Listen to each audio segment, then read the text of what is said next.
Hello, guys, and welcome back to Bright Founders Talk from Temi, an international software development company that designs, builds, and delivers software for sustainable businesses and promising startups.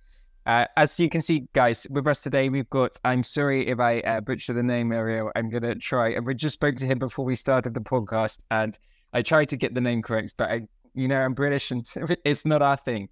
So Ariel Cohen, Group CEO of Volaris. Ariel, tell me, before we get started, just tell me a little bit about what you're doing there at Volaris and a little bit about yourself. So a little bit about myself. I'm 40 years old and I'm working around M&A in the past over a year while I'm in Volaris. I have a wife, I have 3 lovely kids, 2 teenagers and 1 baby. Before I ever came to Volaris, I had startups of my own. I was the CEO of HackerU Global Education. Today it's called ThriveDX. It's a pretty massive company for cyber education in the B2C and the B2B fields in the world. Been there for 12 years. And now I'm doing M&A. And I'm meeting a lot of founders for potential acquisition of the company. Eric, tell me a little bit about yourself in regards to, I always like to get to know the people that we have on the show, not just to know about the company and their experience, but to get to know you a little bit better. Tell me maybe something that not many people know about you. Well, I was a salsa instructor in the past, and I was also a boxer. Wow, cool. What a combination. Yeah. Actually, I guess they work very well, dancing around the ring, dodging the opponents so most differently. Okay. Actually, there is a different, there is something else that is mutual for both of those fields. Over 20 years ago, it was upless dating time. So it was a great way to hook up. No, I can imagine. Yeah, absolutely. Right. So let me ask you a few questions. I'm just going to delve into what you're doing as well in a little bit. But I want to ask you some quickfire questions, just again, to get to know you and your process of working a little bit better. So team or independently? What do you prefer? Definitely a team. Are you a risk taker? Yeah. Is work-life balance, is it important to you? I don't have a work-life balance, unfortunately, but I have a very understanding wife. Interesting. Very nice. Good. Are you happy with this year's success so far? 7 months almost. No. Unfortunately, not yet. Okay. Hopefully I will be by the end. Just under half a year left, so hopefully, fingers crossed, it will be fine. When you started this adventure, who were you then to who you are now? I'm very different than what I've started. I was a dreamer, and I think that today I understand that nothing is in the matter of a dream. Everything is possible if you really work hard for it. Yes. Mm-hmm. Okay, we'll go into that a little bit further later on in the show. Your strongest skill? Probably sales. Nice. And your worst mistake? I think that I was too naive. I don't want to elaborate a bit more, but I was too naive about a certain deal that was closed before it was signed. And it caused quite a lot of losses when the other side didn't sign eventually, and that was a trust-based.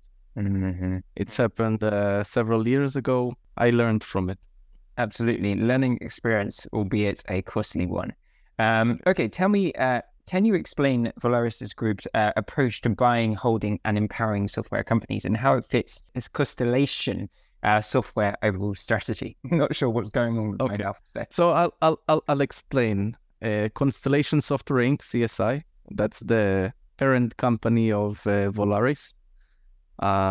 It's a publicly traded company in the Toronto stock market.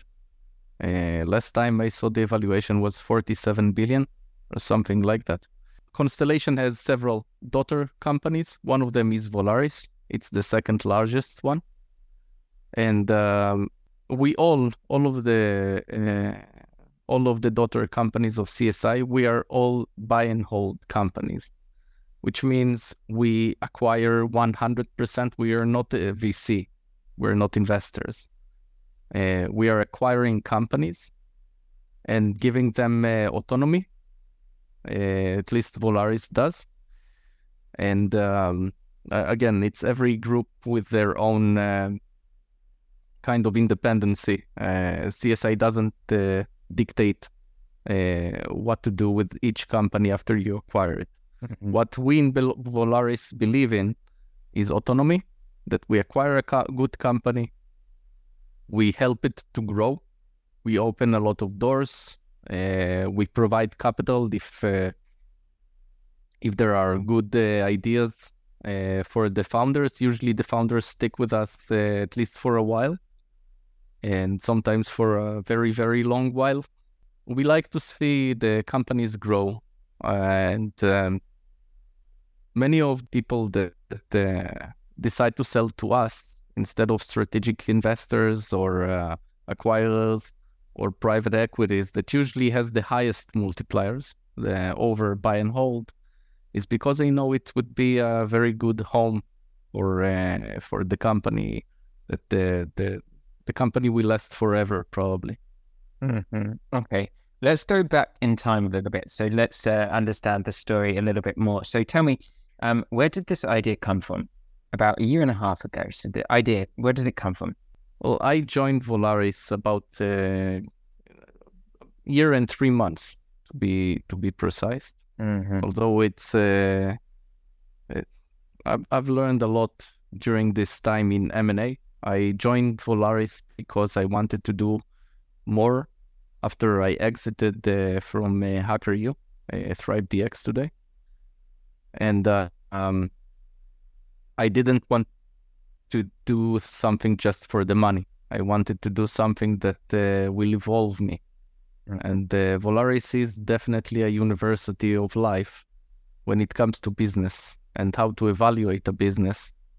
And I can even tell the future co-founders to be, or founders, about what an acquirer looks at the best and where they need to aim when they build their product.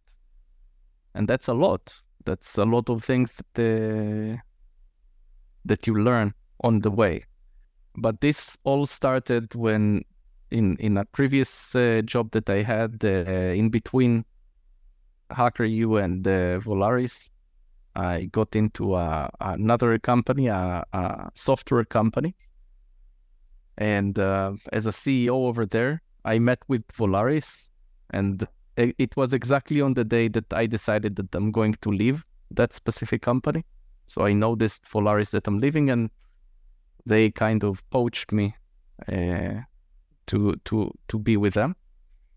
I left the company in between because I found myself in a position that I was a CEO, started small, made the company HackerU huge.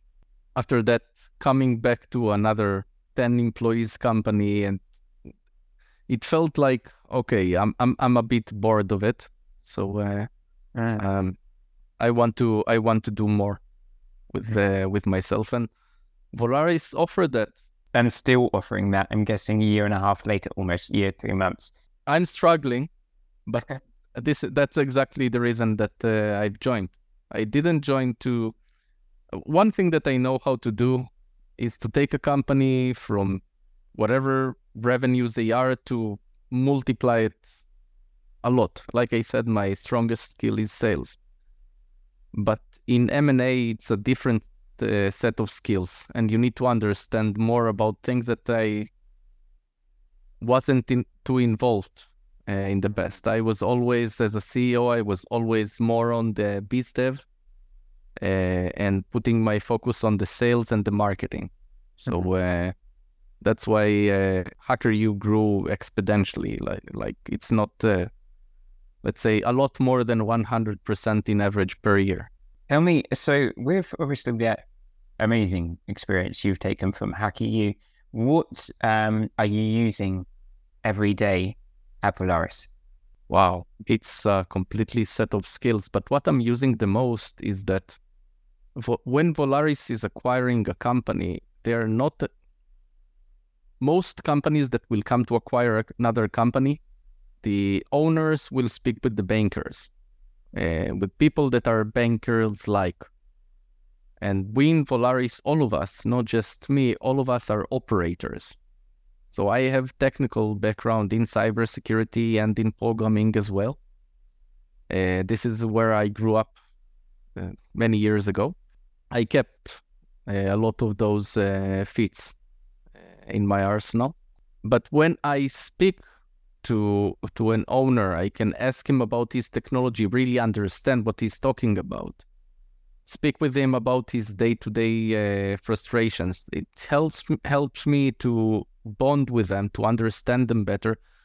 Also for me, so I'll understand if that's the kind of company that I want to acquire, because we're a buy and hold forever. And if I acquire the wrong company, well, it's very bad for everyone. Mm-hmm. Not just me, but everyone all the way to CSI. But also just to bond, to let the owner know that Volaris are made of operators, not by bankers. And this company is going to be supported by experts and not by people who just understand what you're earning, how much are you spending, and let's optimize it.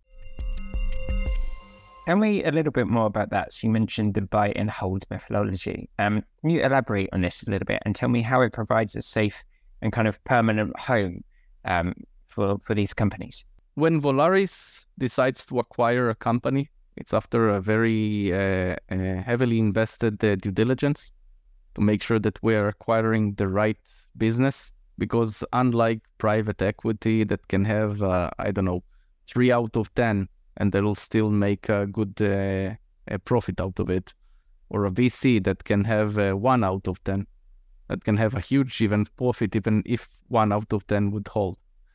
We need 10 out of 10. Uh-huh. And that's why we have criterias. For instance, one of the criterias is that we're looking at recurring revenue. We like to buy businesses that are working B2B, not B2C, that are very sticky, and that the company attrition is low. Of course, we are also looking at the vertical they are operating in. If they're horizontal, for instance, we will look at acquiring the company more of a threat. It's still possible that we'll acquire a horizontal company, but it makes more sense for us to acquire let's say the top player in the healthcare industry of ERPs, an ERP that is specific for a hospital or an HMO or something like that.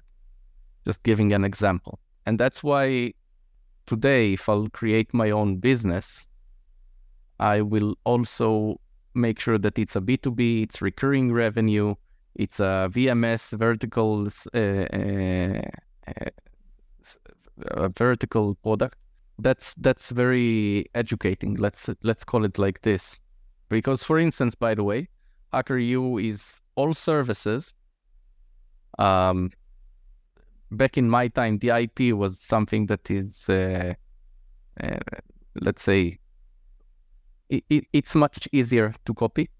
Mm-hmm. Because it's a curriculum and education materials. It's B2C. So it's very not Volaris type. Mm-hmm. But we still did a pretty good work over there, in my opinion. Mm-hmm. It still grew from 11 employees in 2009 when I came, up until almost 12 years later, when we were few thousand. It's quite a feat. Absolutely. Yeah. It's definitely quite a feat. We will talk about this a little bit more, but First of all, I want to touch upon you're talking about sales as being as one of your strongest skill. Share with our audience, firstly, how do you become a better salesman? Does it depend on you? Does it depend on your team? What would be your advice to our listeners, other founders and CEOs out there, about how to be a better salesman? Sales is dependent on two things: communication and self-awareness. These are the two main things. When I say communication, there is a way to communicate with each other. Tools that are very basic, like some things that you don't want to say. For instance, but over however can create some negativity in the narrative of the person in front of you. So you'll want to choose however over but because the way it makes you feel. And other stuff. It's also culture related and language related. For instance, the why in Hebrew is more negative than why in English. Mm-hmm.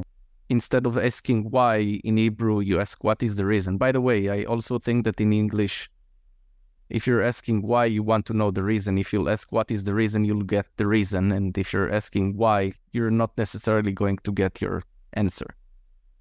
As for self-awareness, it's about how you smell, how you look, what's your intonation when you're speaking to the other side. Especially when you're in a sales pitch, you need to change your voice a little bit. The tone needs to go from low to high to create more energy flow in the dialogue. But when it comes to a team, the strongest fit that is the hardest to come by is to create a methodology of sales that the entire team can go. For instance, let's say in HackerU we had when we were meeting potential students, it was in rooms, like face-to-face meetings before COVID anyway. Mm-hmm. And there was a methodology of how exactly you sell, or more like don't sell. In HackerU, it was a system that I made that was a bit different. Because education is something that you don't need to sell. You need to frighten the person in front of you and to shake him up. And if that's what he wants, maybe he'll fit. So that was my methodology. I called it anti-sale. But whenever someone went into another person's room in the middle of a meeting, you knew exactly what is the state of that meeting. Like exactly by looking at what education advisor is writing on a note, or by looking at the situation, everyone knew exactly where they are, and they can sometimes throw another something that can help up to create a better sales process, if you want to call it. And that was one of the reasons that the conversion rate for good students anyway, for smart students, were very high. Where would you say people fail most when they are trying to learn the art of sales? First of all, they don't solve their own objections. Let's say that I'm letting you sell something, but you don't really believe in it because you think the price is too high, or the product is damaged or not good enough, or there are other competitors that offer better deals, let's call it this way, or products. If I as a manager, won't solve your objection, you won't be able to sell effectively. Unless you're a very, very good liar. And from my knowledge, it's much easier to sell when you believe in something. That's the number one thing. The second thing is the no frightened. People sometimes don't want to directly ask you, so do you want to buy it or whatever? They prefer to go around and say, do you like how it looks? Do you like how it feels? It's a good price, right? They will not ask you directly the question because they are afraid of hearing the... It's one word that's frightened every salesperson, the no.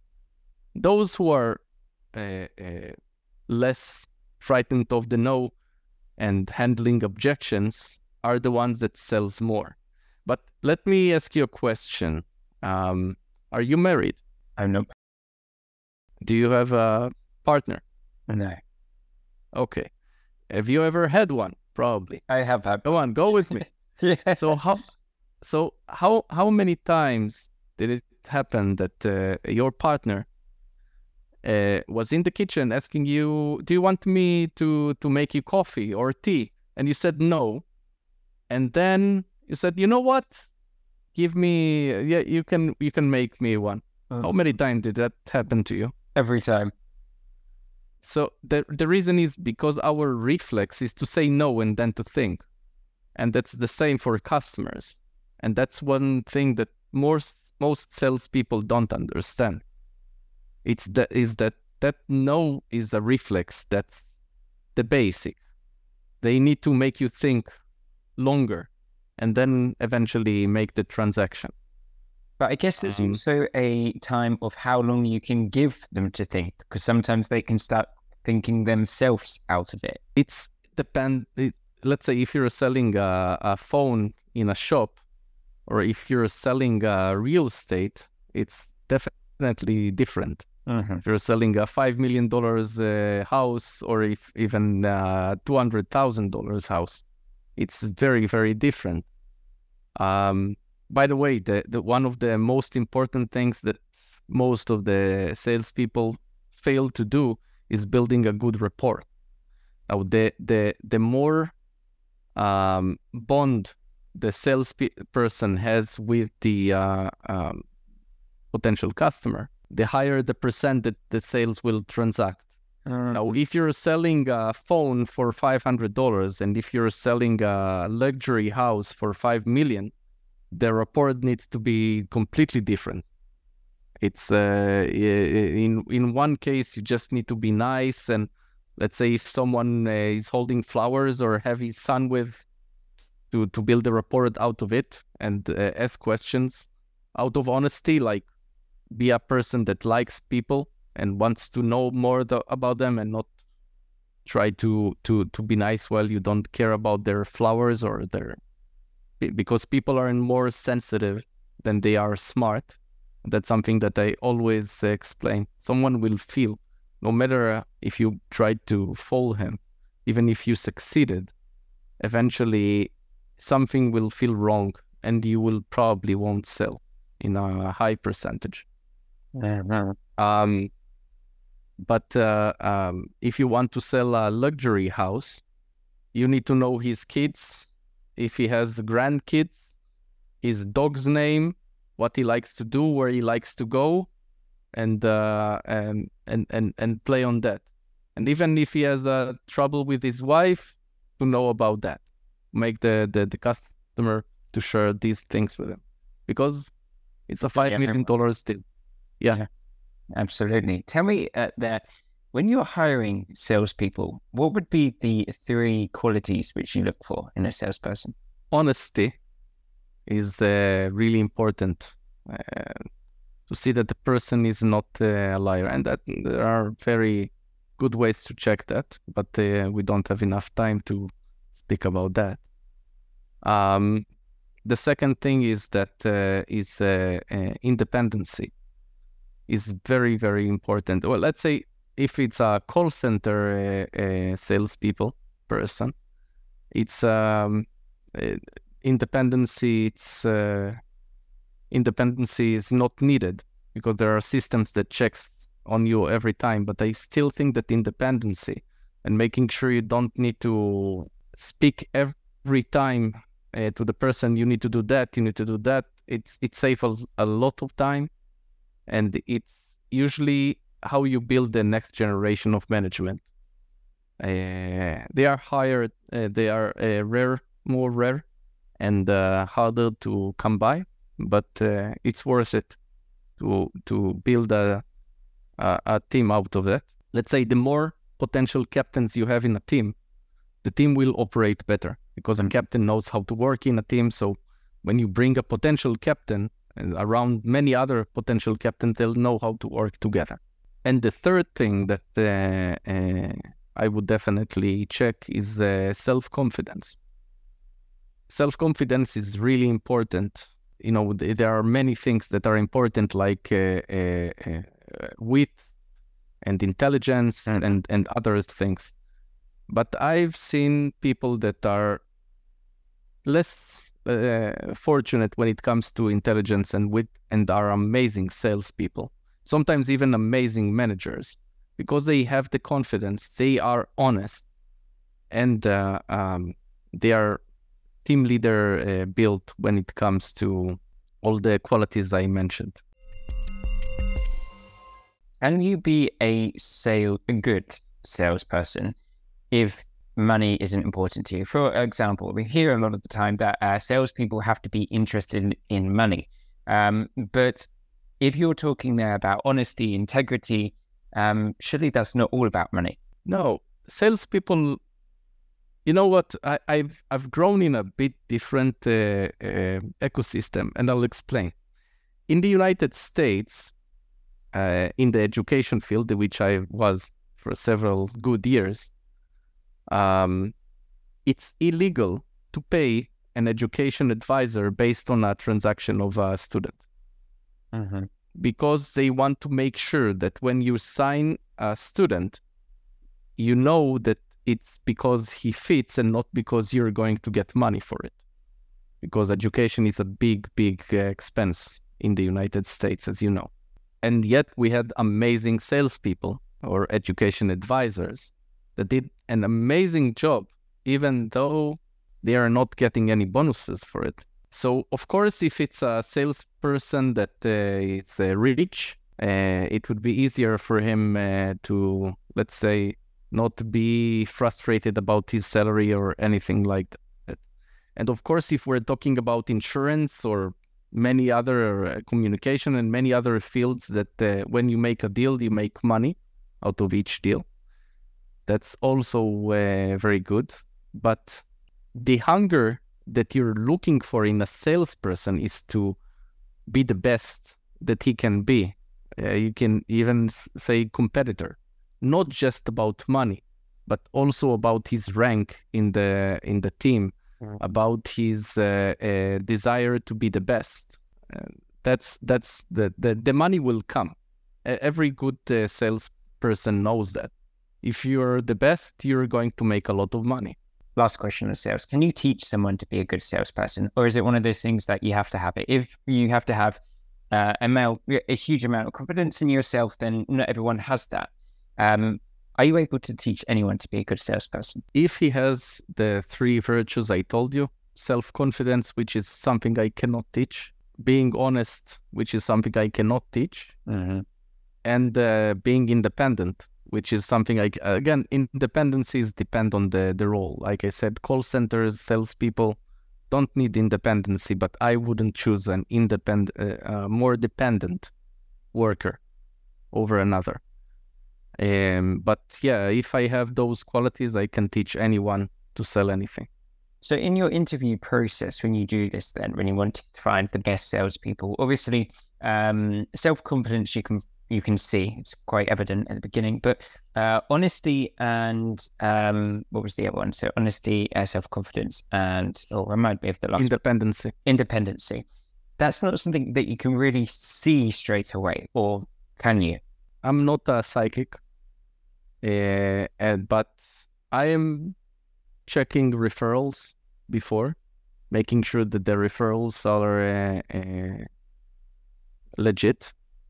In some cases, I also had a background check if it was a more higher level personnel.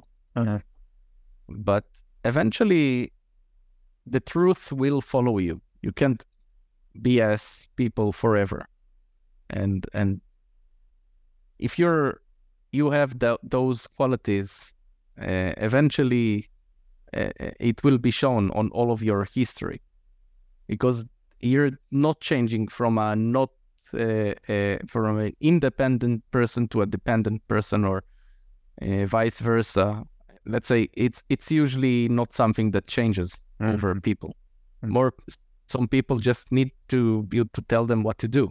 Some people hate it when you tell them what to do. They know exactly what they need to be done. I suppose something that is based on experience.